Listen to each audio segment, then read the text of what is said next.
Gravando. Essa é a primeira parte da introdução à catálise homogênea da Escola de Catálise da SBCat de 2021. Meu nome é Eduardo Nicolau dos Santos e eu sou do Departamento de Química do ISEX da Universidade Federal de Minas Gerais.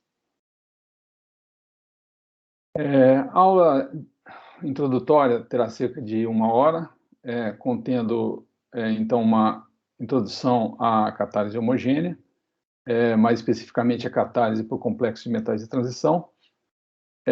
Também falarei sobre algumas reações que integram os ciclos catalíticos nesse tipo de catálise e tratarei de 3 reações bastante importantes, a partir das quais eu apresentarei alguns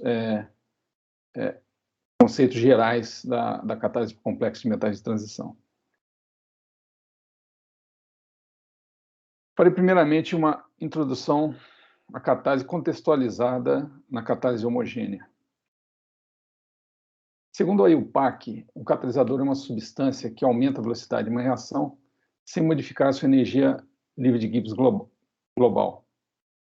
Então, se comparamos uma reação feita na ausência de um catalisador e na presença de um catalisador, rigorosamente nas mesmas condições de temperatura, pressão, solvente e concentração, na presença do catalisador, a reação tem que acontecer mais rapidamente. Como é que isso ocorre, né? Temos aqui 2 exemplos: a reação não catalisada acontecendo termicamente, que se dá a uma determinada velocidade, e na presença do catalisador, o reagente interage quimicamente com o catalisador, formando intermediários, né? Esse intermediário se decompõe e finalmente dá os produtos, né? E a soma dessas 2 reações resultará na reação global, que foi feita na presença do catalisador. Então, o que o catalisador está fazendo aqui é criando um caminho alternativo e de menor energia de ativação. Um ponto importante a ser destacado é que o catalisador não permanece ligado nem aos reagentes e nem aos produtos. Portanto, ele não muda a energia livre de Gibbs da reação. Ele pode, então, influenciar na cinética da reação, mas não muda a termodinâmica da reação. Então, uma reação que é termodinamicamente desfavorável, ou seja, energia livre de Gibbs muito maior que 0, ela não será factível com o catalisador. O mecanismo é um conjunto de reações elementares encadeadas, como mostrado aqui. O produto da primeira reação é o reagente da segunda e assim por diante, e eles se correlacionam com esse caminho de menor energia. Agora, principalmente na catálise homogênea, esse mecanismo é mostrado num diagrama cíclico, numa representação cíclica, né? Onde usualmente o catalisador fica no início do ciclo, os reagentes, então, são mostrados com setas que entram no ciclo, intermediários e produtos com setas saindo do ciclo. Então, isso aqui mostra que é um fenômeno cíclico, o catalisador é regenerado ao final de cada ciclo. Alguns exemplos de catalisadores: nós temos as enzimas, que são catalisadores de sistemas biológicos, ácidos e bases inorgânicos também são catalisadores, aqui como exemplo. Temos os complexos de metais de transição, óxidos metálicos, como nesse diagrama aqui representando uma zeólita, metais suportados, todos esses são catalisadores. Existe uma divisão clássica aplicada a processos químicos, que é a catálise heterogênea, onde os reagentes e catalisadores estão em fases distintas. A reação acontece, portanto, na interface. Tipicamente, o catalisador é sólido e os reagentes são líquidos ou gasosos.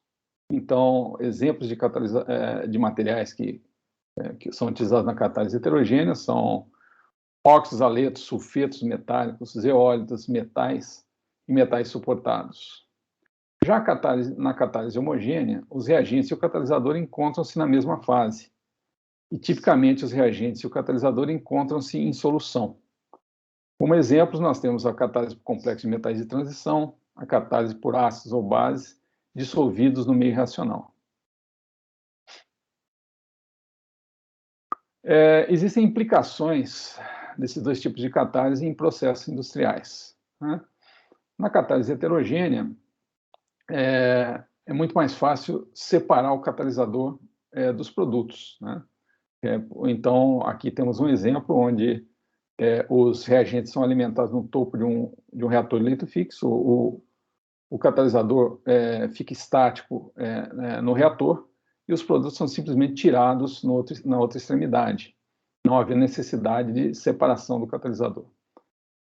Já na catálise homogênea, né, você tem, por um lado, que a transferência de massa e de energia é facilitada. Aqui não temos problemas de difusão interna, como acontece em sólidos na catálise heterogênea, mas teremos agora que o catalisador e o produto saem junto, né, depois da reação, e normalmente há necessidade de um processo para separar o catalisador do produto.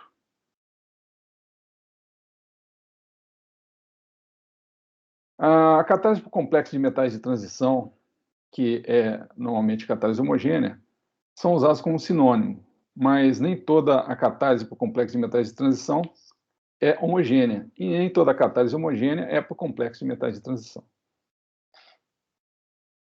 Para aquilatar a importância da catálise por complexo de metais de transição, tenho aqui como exemplo os prêmios Nobel em Química envolvendo esse tipo de catálise, que foram concedidos em 2001 pela catálise antisseletiva, em 2005 pela metálise em síntese orgânica e em 2010 pelos acoplamentos carbono-carbono. Então, esses processos são, sem dúvida, relevantes para a indústria da química fina, como de aroma, fragrâncias, agroquímicos e na produção de fármacos, mas também ela é utilizada em processos de larga escala na indústria de commodities, né? Então, temos aqui vários exemplos onde a tonelagem é bastante grande, né? Os produtos são relativamente baratos, então são commodities, e os catalisadores são caros, né? Então, e mesmo assim são utilizados na catálise homogênea, né? Isso porque não há catalisadores sólidos alternativos para esses processos que sejam tão ativos e principalmente tão seletivos quanto esses catalisadores. Aqui estão alguns exemplos de complexos de metais de transição utilizados como catalisadores. Temos aqui o catalisador de Wilkinson para hidrogenação de olefinas, o catalisador de Gubbs para metais de olefinas e ansa-metalocenos, que são utilizados na polimerização. O que eles têm em comum? Todos eles são complexos de coordenação, ou seja, complexos de Werner. Tem um metal de transição central e ligantes doadores de elétrons. E muitos são organometálicos, ou seja, tem pelo menos uma ligação metal-carbono. Por isso, esse tipo de catálise também está no contexto da catálise organometálica. Os complexos de metais de transição estão nessa região da tabela periódica e tem a química caracterizada por orbitais D semi-preenchidos. Eles podem mudar o estado de oxidação com baixo consumo de energia, podem mudar a geometria e o número de coordenação com baixo consumo de energia, e na catálise por complexo de metais de transição, o catalisador é uma molécula pequena, ou seja, o sítio catalítico onde ocorre a catálise, ele é muito bem definido. A catálise, então, ocorre na esfera de coordenação do metal. Portanto, o metal central é determinante para o tipo de reação que ele vai catalisar. Mas também os ligantes modificadores são extremamente importantes, porque eles podem exercer influência eletrônica, mudando o nível dos orbitais desse complexo.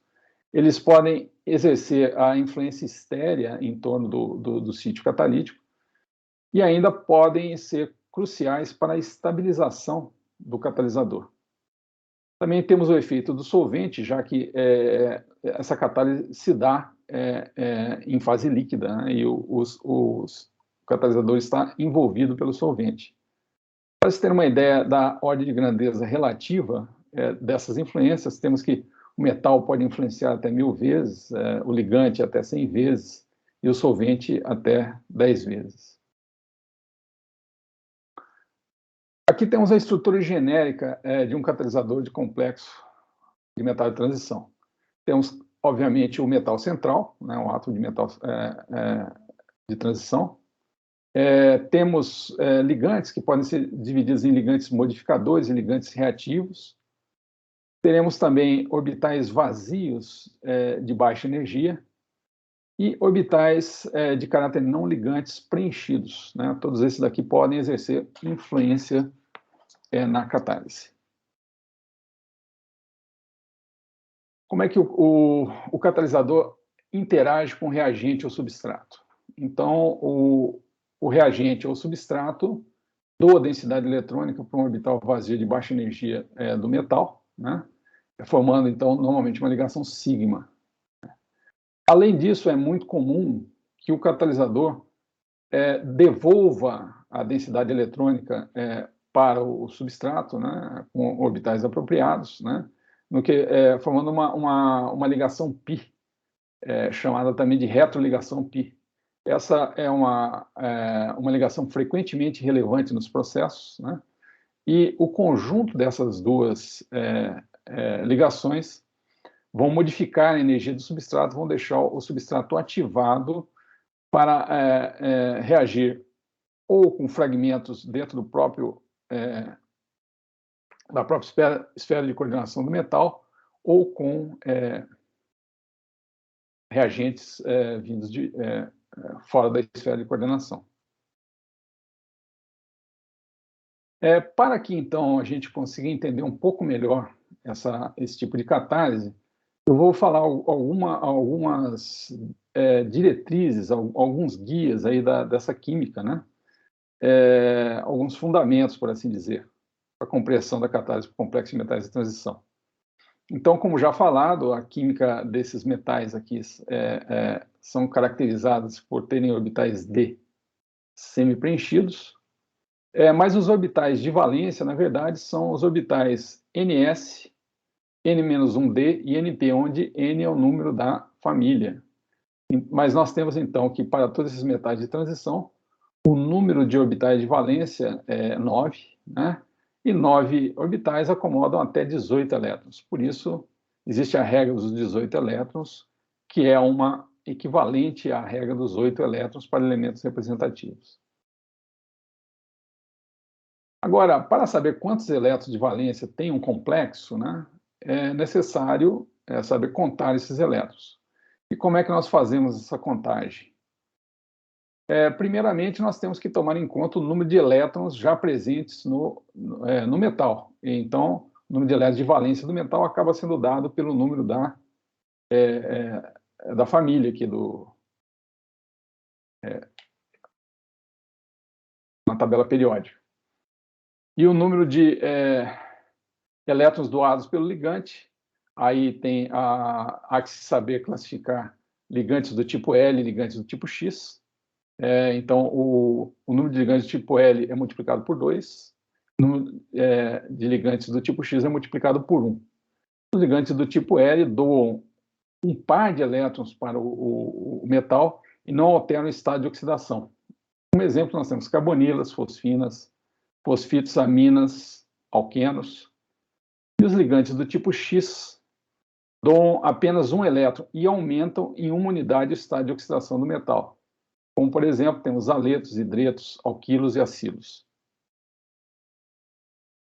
Como exemplo de como contar os elétrons em complexo de metais de transição, teremos aqui, para este complexo, que é o complexo de Wilkinson para hidrogenação, temos que o ródio é o metal central, está na nona família.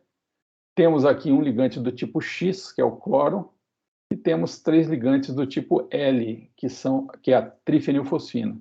Então, para contar os elétrons, tomamos aí o número de elétrons do metal central, que é 9, mais o número de ligantes do tipo X, que é 1, e o número de ligantes do tipo L, que é 2, dando um total de 16 elétrons, né? Bom, o outro ponto é que, como existe um ligante do tipo X, o estado de oxidação do metal é 1. O que significa dizer que dos 9 elétrons originalmente a ele atribuídos, agora ele tem 8, então ele tem a configuração D8. E tem também, já que são só 16 elétrons, tem um orbital vazio de baixa energia. Contando elétrons desse complexo, nós veremos que temos um ligante, um hidreto, que é um ligante do tipo X, temos uma olefina, que é um ligante do tipo L, a carbonila, que é o do ligante do tipo L, e a trialquilfosfina, que é do tipo L. Então, 9 elétrons para o metal central, um ligante do tipo X, 4 ligantes do tipo L, totalizando 18 elétrons. Neste caso, de novo, apenas um ligante do tipo X, estado de oxidação do metal 1. Como ele tinha originalmente 9 elétrons, então a configuração dele é D8. E neste caso, como há 18 elétrons, não há orbitais vazios de baixa energia disponível para esse complexo.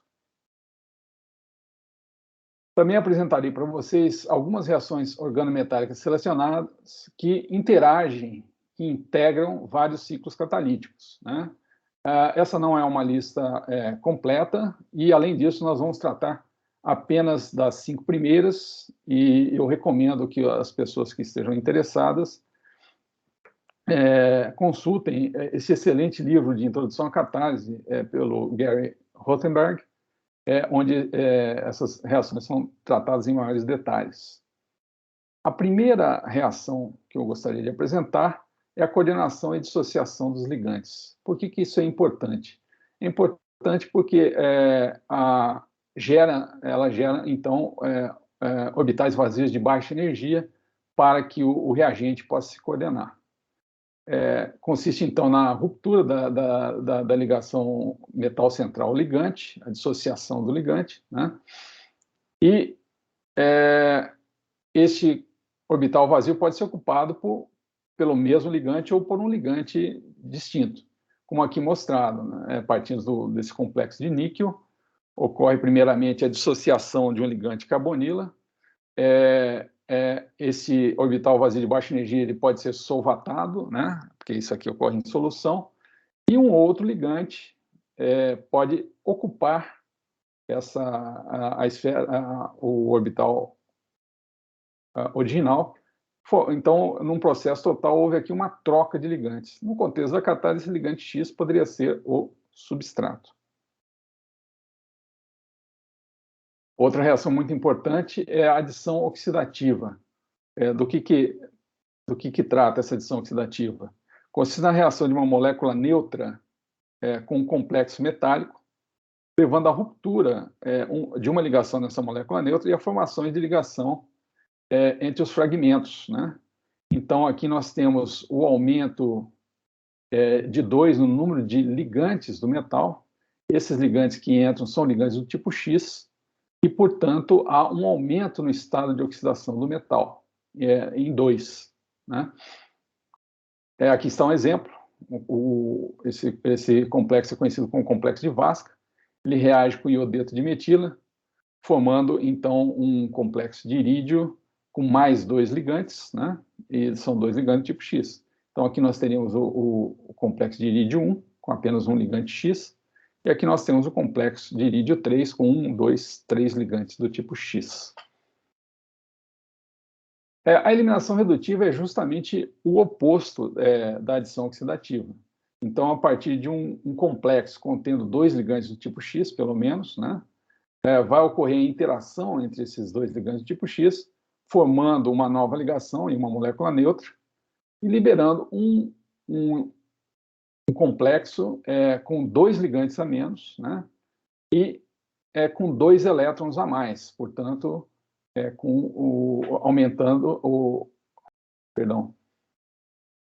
diminuindo o estado de oxidação do metal central. Aqui temos um exemplo, esse complexo de níquel, contendo um ligante hidreto e o cianeto, que elimina o HCN, formando, de níquel 2, forma um complexo de níquel 0 com 2 ligantes a menos. Um outro exemplo, outra reação bastante importante, né, é a inserção migratória, que consiste, que pode ser vista como um ataque nucleofílico intramolecular de um ligante do tipo X a um ligante contendo ligações duplas, né? Aqui nós, então, mostramos a migração do tipo 1,1, onde o metila ele ataca o carbonil, formando um ligante acila. Aqui nós temos um ligante do tipo X, aqui nós temos um ligante do tipo X, não há alteração no estado formal de oxidação, mas há sim a diminuição no número de ligantes e a formação de um orbital vazio de baixa energia. Aqui também tem um outro exemplo bastante importante desse tipo de iniciação migratória, onde o hidreto ataca uma olefina coordenada, gerando uma espécie metal-alquila. O processo reverso desse tipo de iniciação migratória é também bastante importante e é chamado de eliminação de hidrogênio beta, né? Esse processo é o responsável pela instabilidade de complexos de metais de transição contendo um ligante alquila. Então, esse ligante alquila, quando tem o hidrogênio beta, passa por um intermediário desse tipo e há a formação de um complexo metal-hidreto contendo uma olefina coordenada, né? Então, com isso, nós temos aí a base para a compreensão da reação de hidroformilação que eu vou tratar com vocês agora. A reação de hidroformilação de olefinas é um exemplo bastante importante nessa catálise por complexo de metais de transição, né? Então, usando essa reação, eu vou destacar especificamente alguns conceitos mencionados genericamente.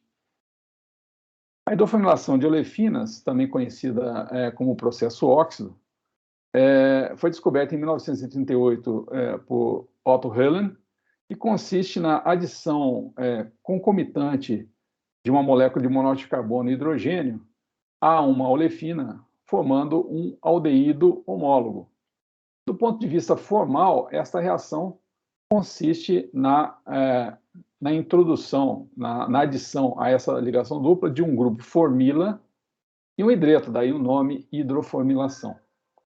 Ela é utilizada em larga escala, né, na produção de 10 milhões de toneladas por ano, no setor de commodities, para produção de plastificantes ou surfactantes, assim como na química fina, na produção de aldeídos de perfumaria, intermediários de fármacos, etc.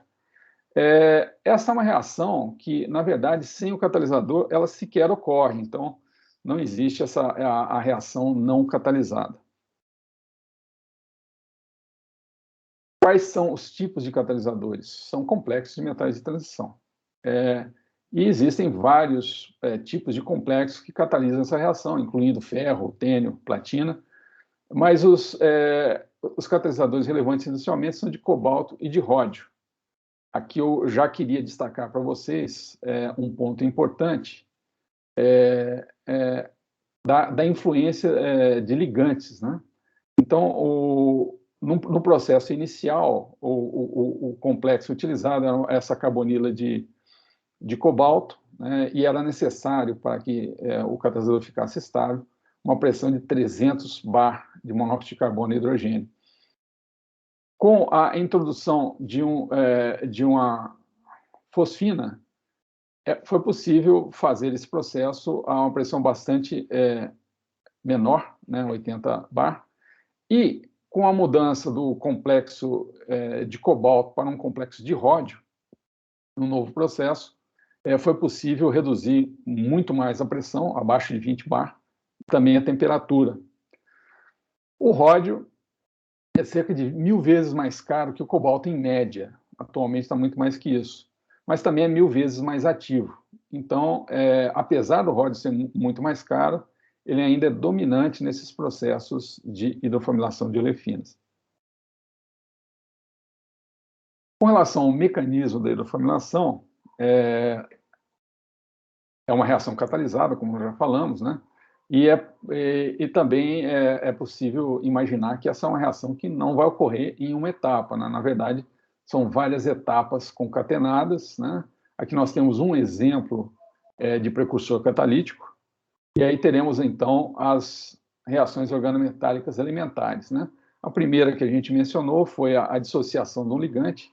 Então, aqui um complexo com 18 elétrons coordenativamente saturado, perde um ligante formando um complexo de 16 elétrons contendo um orbital vazio de baixa energia. Isso vai permitir a coordenação do primeiro reagente, né, que é a olefina, o substrato. Ocorre, então, a coordenação, e aí nós temos vizinho, a olefina e o hidreto, o que vai permitir aquele processo de inserção migratória, né, transferindo-se o hidreto para esse carbono e formando, então, um complexo do tipo metal-alquila. Bom, novamente, nesse processo foi formado um sítio de coordenação vago, ou seja, um orbital vazio de baixa energia, e um outro ligante pode se coordenar. Nesse processo, nós temos, de novo, o monóxido de carbono se coordenando a esse sítio vago, formando um complexo com 18 elétrons. Né? Em todos esses intermediários, o complexo de ródio sempre teve o estado de oxidação 1. Bom, a partir desse complexo contendo a carbonila vizinho a uma alquila, pode acontecer a inserção migratória do alquila na carbonila, gerando um intermediário metal-acila, né? Também não há mudança no estado de oxidação do ródio nesse caso. E aí teremos a adição oxidativa do terceiro substrato, que é o hidrogênio, né? Formando, então, um complexo, agora sim, contendo 3 ligantes do tipo X, portanto, o ródio passa de ródio 1 para ródio 3, aqui, por isso chama adição oxidativa. E agora nós temos vizinhos, esse ligante acila e o ligante hidreto. Esses dois ligantes vizinhos podem, então, sofrer aquele processo de adição, de eliminação redutiva, onde esse hidreto se interage com o carbono, formando o quê? O aldeído e gerando, nessa eliminação, uma espécie de ródio coordenativamente insaturada. Né? E, somando, então, todas essas etapas, a gente vai ter a reação global, onde o complexo original simplesmente mediou, né? Mas não foi incorporado nos produtos. E com isso nós temos o ciclo catalítico, que pode ser assim representado. Temos aqui o complexo adicionado à reação, que na verdade é o pré-catalisador. Por quê? Porque ele, pela perda de um ligante, ele forma a espécie que essa sim é regenerada, né? Temos aqui as várias reações que nós comentamos. Finalmente, a eliminação do aldeído e a regeneração do catalisador. Agora, um outro ponto é que o ciclo que nós apresentamos indica a formação deste aldeído, do aldeído linear. Mas, além do aldeído linear, nessa reação é formado também o aldeído ramificado e, com o mesmo catalisador e nas mesmas condições de reação, é possível ainda formar o produto hidrogenado em vez do hidroformilado, né? Então, ocorre uma hidrogenação que é normalmente indesejada, e também pode ocorrer a isomerização do alqueno, terminal alqueno interno, também catalisada pelo mesmo complexo. Então, o que nós temos, na verdade, aqui está a primeira etapa do ciclo que nós mostramos. A segunda etapa e as demais etapas levam ao aldeído linear, mas aqui nós temos a transferência do hidrogênio para o carbono 2 da cadeia, gerando o aldeído, a espécie metal-alquila linear. Mas existe também a possibilidade da transferência de hidrogênio para o carbono terminal da cadeia, gerando uma espécie metal-alquila secundária. Essa espécie metal alquila secundária, por um ciclo análogo ao mostrado, vai levar ao aldeído ramificado, né? E também ainda existe a possibilidade da eliminação beta, gerando uma olefina diferente da inicial, né, que pode ser eliminada, regenerando o catalisador. Então, todos esses são ciclos catalíticos que acontecem paralelamente. E qual que será o produto formado em maior concentração? É aquele que tiver o caminho com menor energia de ativação. Então, a seletividade na catálise é uma seletividade cinética. Muito bem. Tendo que o ponto onde é decidido que caminho seguir é este ou este, né? Ou seja, para que hidrogênio é transferido, para que carbono é transferido do hidrogênio. Se para o terminal vindo para cá, se para o carbono 2 vindo para cá. Então, aqui nós temos uma diferença clara em termos de impedimento estérico do ligante formado. Esse daqui é um metal alquila secundário, esse aqui é um metal alquila primário. E se você consegue controlar, modificar o ligante de modo a tornar esse ligante mais volumoso, você vai dificultar esse caminho e vai aumentar a seletividade para o aldeído linear. Então, uma maneira de se controlar essa seletividade é, por exemplo, usando ligantes mais volumosos. Agora, o precursor catalítico adicionado no início da reação perde uma fosfina formando o catalisador que nós mostramos, mas, além disso, esse próprio catalisador ele pode sofrer troca de ligantes, gerando, então, trocando uma fosfina pelo monóxido de carbono, que está em grande quantidade no meio, pode gerar, então, pode ocorrer sucessivas perdas de fosfina e finalmente, ainda gerando uma carbonila de ródio, essa sim inativa. Pode acontecer a isomerização, as fosfinas aqui estão em trans, aqui elas estão em cis.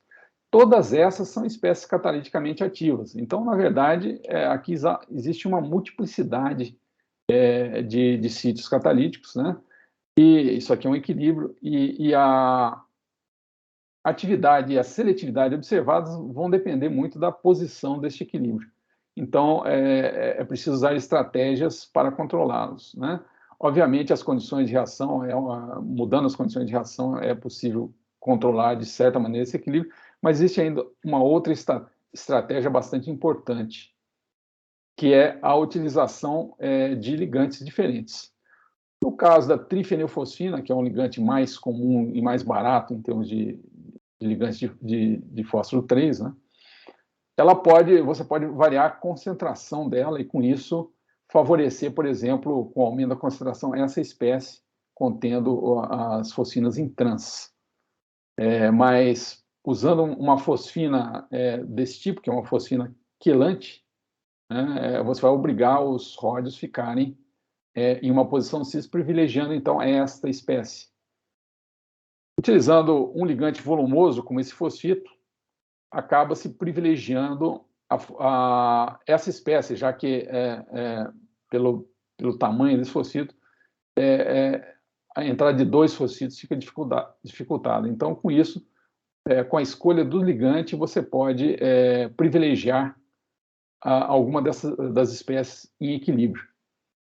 Um outro ponto bastante importante e bem frequente na catálise por complexo de metais de transição é que o catalisador é formado in situ e os precursores adicionados são relativamente diferentes da espécie cataliticamente ativa. Então, a hidroformilação é o exemplo clássico disso. Aqui temos um complexo de ródio que não se parece nada, pelo menos em princípio, com a espécie cataliticamente ativa, mas é um complexo de síntese relativamente fácil. Quando você coloca esse complexo na presença de ligantes de fósforo em condições de hidroformilação, ou seja, solvente, monóxido de carbono e hidrogênio, né, esse complexo forma rapidamente, em condições de reação, o catalisador, gerando subprodutos inócuos para a reação. Então, aqui nós temos um exemplo onde o catalisador é produzido in situ, a partir de um precursor relativamente distinto da espécie cataliticamente ativa. Então, isso permite, a partir de um único precursor de ródio e um conjunto de ligantes, você consegue modular, você consegue fazer vários ciclos, vários sistemas catalíticos, né? Consegue modular, pela escolha do ligante, a densidade eletrônica no átomo de ródio. Você consegue modular o ambiente estéreo no átomo de ródio. Pela concentração, como já vimos, conseguimos modular a quantidade média de ligantes por átomo de ródio. Isso vai apresentar influências na atividade catalítica, na seletividade e na estabilidade. Mas o ponto aqui é que você consegue, a partir de um único precursor e separadamente de vários ligantes, produzir sistemas catalíticos com atividade, seletividade e estabilidade distintas. Agora eu gostaria de apresentar para vocês alguns aspectos processuais da hidroformilação, usando como exemplo a hidroformilação do propeno, que é também conhecido como processo óxido de baixa pressão, quando é feita pelo ródio. Esta é um dos processos de mais larga escala nessa indústria, né? E ela vai consistir, então, em um reator contínuo, né? Onde o propeno, o monóxido de carbono e hidrogênio, é introduzido junto com o catalisador. Depois do período de residência, ele é levado para um separador, a fase gasosa é reciclada, a fase líquida passa por uma destilação, e aqui, então, nós temos que o produto sai pelo topo da coluna, e o fundo da destilação contém o catalisador, que não é volátil, né? E acaba sendo reciclado. Mas nesse processo de separação aqui, o catalisador ele fica aquecido e sofre uma certa degradação. Então ele precisa passar, ele tem uma via que vai direto para o reator, retorna, parte da corrente vai para um regenerador e parte da corrente é sangrada, e o catalisador é reposto, ainda que em pequena quantidade. A partir daqui, o resíduo contendo o ródio é recuperado depois disso. Mas é importante destacar que, apesar de ser catálise homogênea, né, é um processo contínuo que funciona 24 horas, 7 dias por semana, né? E o outro detalhe que eu queria colocar é que a trifenilfosfina, que é o ligante auxiliar, é adicionada em grande excesso e em detrimento da atividade catalítica, mas em prol da estabilidade do catalisador. Um processo análogo e bastante interessante, também da hidroformilação de olefinas, principalmente propeno, baseado em ródio. Mas qual que é a grande diferença aqui? Neste caso, em vez da trifenilfosfina, um ligante solúvel em fase orgânica, temos aqui a trifenilfosfina sulfonada, que é altamente solúvel em água. Isso permite deixar o catalisador em uma fase aquosa, né? Então, temos um reator contínuo de tanque agitado, né, onde o catalisador fica na fase aquosa, alimentado do alqueno, normalmente propeno, o gás de síntese, né? Esse reator é agitado, depois, de novo, num esquema de separação aqui, o gás é reciclado. E aqui vem a novidade desse processo. Como o catalisador está na fase aquosa, em um decantador, a fase orgânica pode passar pode ser separada, né? E a fase orgânica sem o catalisador vai para a destilação. E a fase aquosa é diretamente reciclada. Então, neste caso, como o catalisador não passa pelo estresse térmico de aquecimento aqui, ele pode ser reciclado e o nível de reposição e regeneração é muitíssimo menor. Um outro ponto importante desse processo é que a catálise ocorre na interface óleo-água. Portanto, é catálise heterogênea, vejam bem. É a catálise por complexo de metais de transição, onde a água funciona como suporte para o catalisador e a catálise heterogênea. Uma outra reação bastante importante que eu queria apresentar para vocês é a metálise de olefinas, né? Que serve, que começou na petroquímica, mas atualmente chega na química farmacêutica.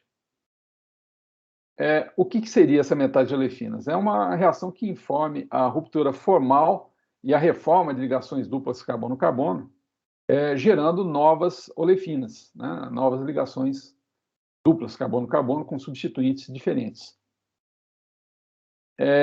Essa reação é uma reação catalisada por espécies metal ilideno, né, que são aqui representados genericamente, e foi o tema do Prêmio Nobel em Química de 2005, que foi dividido por Yves Chauvin pela elucidação do mecanismo dessa reação, Robert Schoch pelo desenvolvimento de catalisadores de estrutura bem definida, e a Robert Grubbs pelo desenvolvimento de catalisadores mais tolerantes a impurezas e a grupos funcionais. Então, graças a Grubbs, hoje nós saímos da metálise de olefinas e passamos para a metálise de ligações duplas carbono-carbono. É interessante aprender como prever esses produtos da metálise, né? O catalisador, então, tem essa estrutura genérica, mas a gente pode imaginar ele como sendo uma tesoura que vai cortar as ligações duplas. Então, aqui nós temos a formação de dois fragmentos, esses fragmentos podem ser combinados e aqui formando, então, novos compostos, né?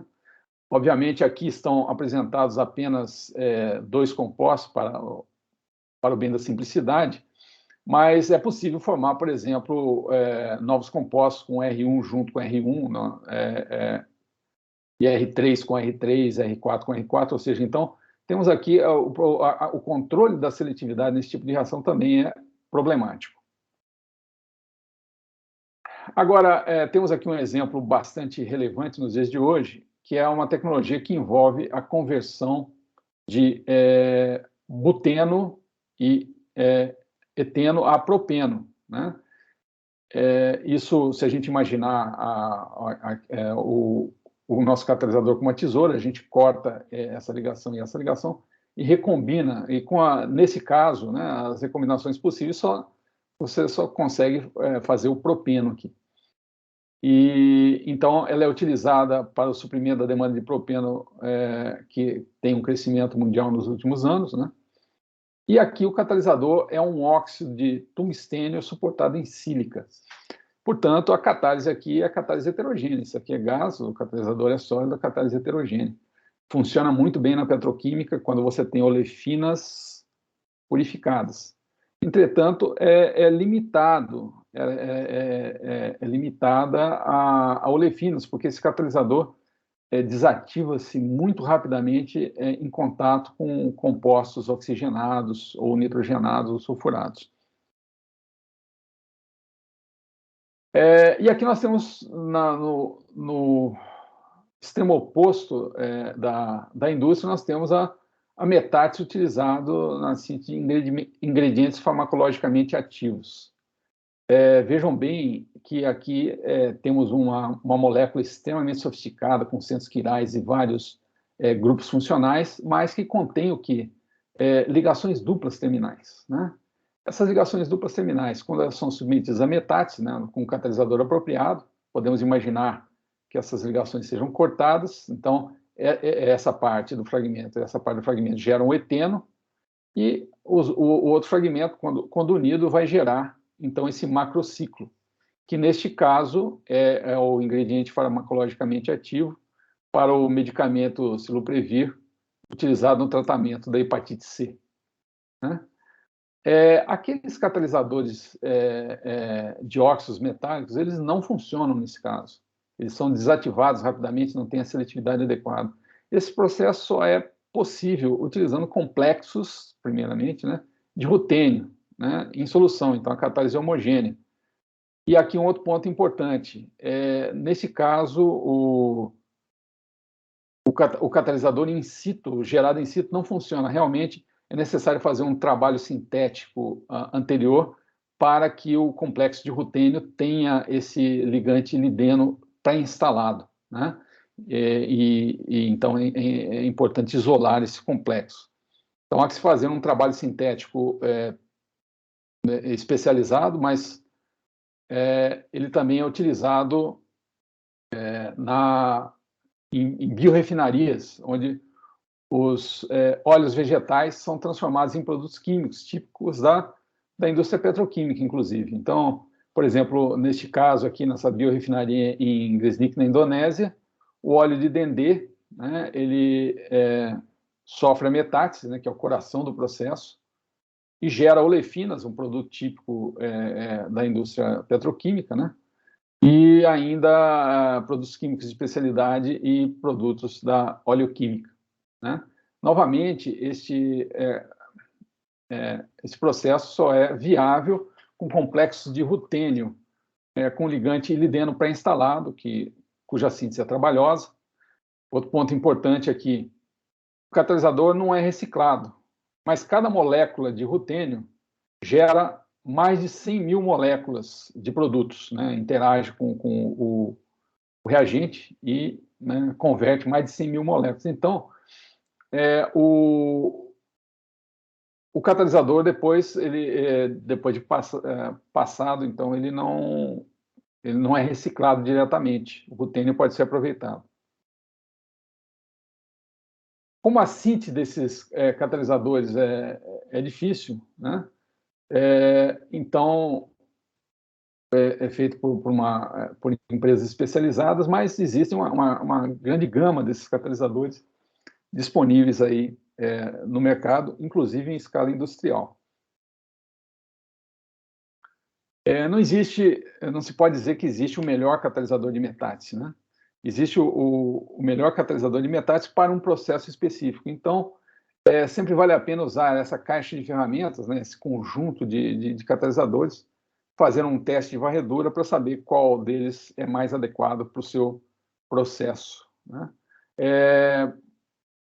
Na indústria de química de commodities, para a viabilidade econômica, espera-se um número de rotações para o catalisador acima de 100 mil.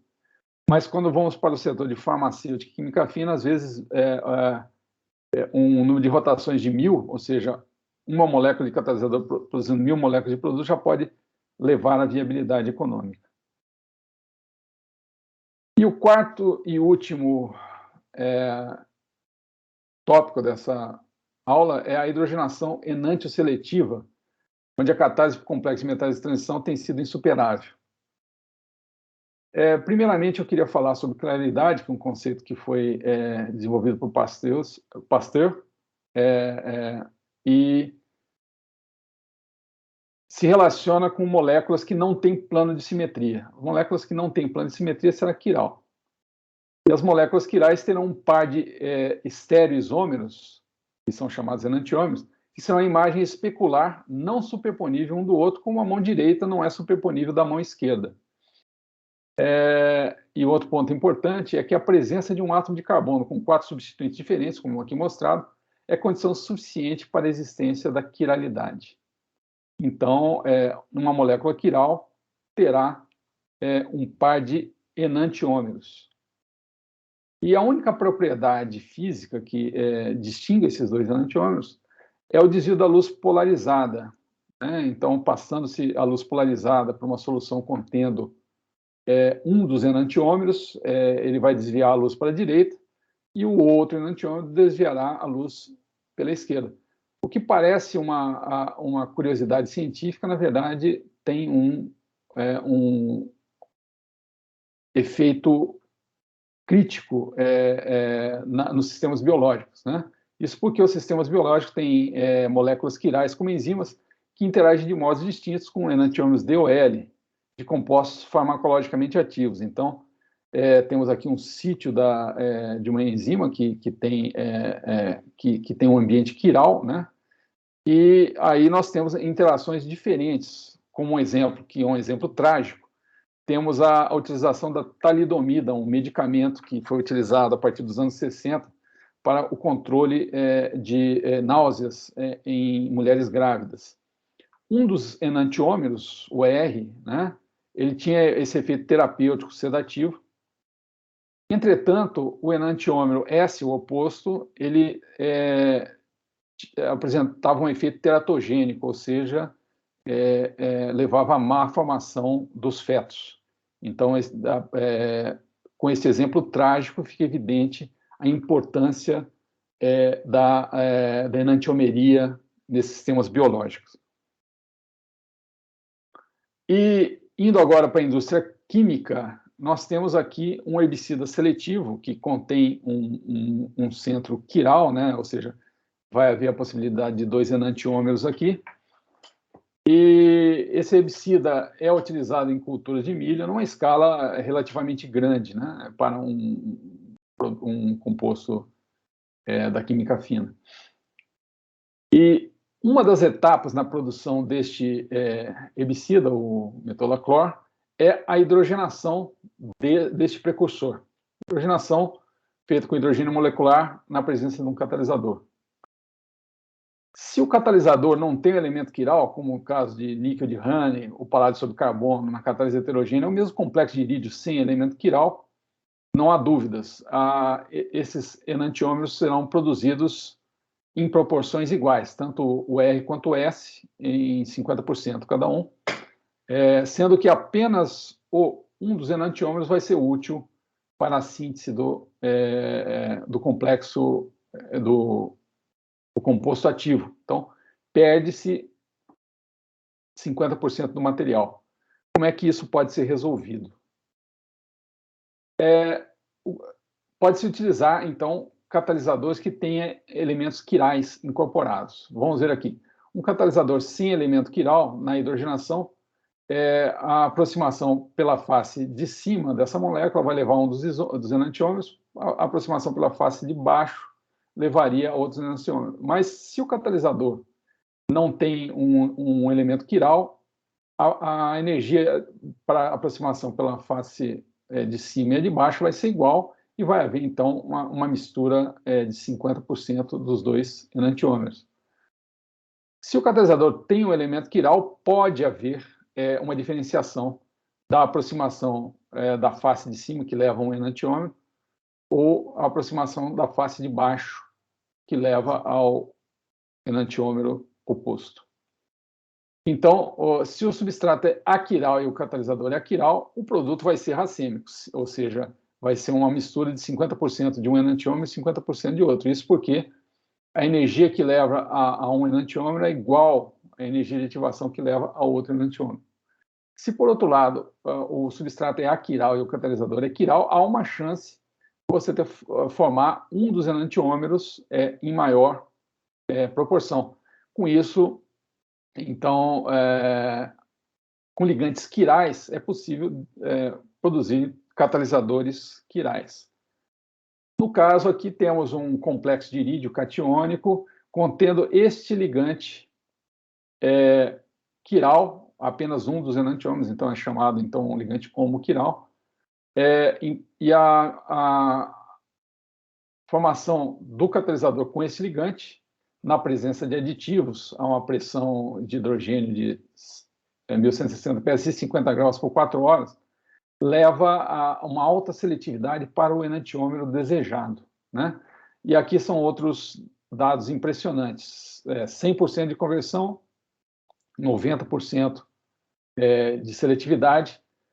O número de rotações total de cada molécula de irídio vai produzir 7 milhões de moléculas do produto. E isso, em 2 horas, são produzidos 2 milhões de moléculas por molécula de catalisador.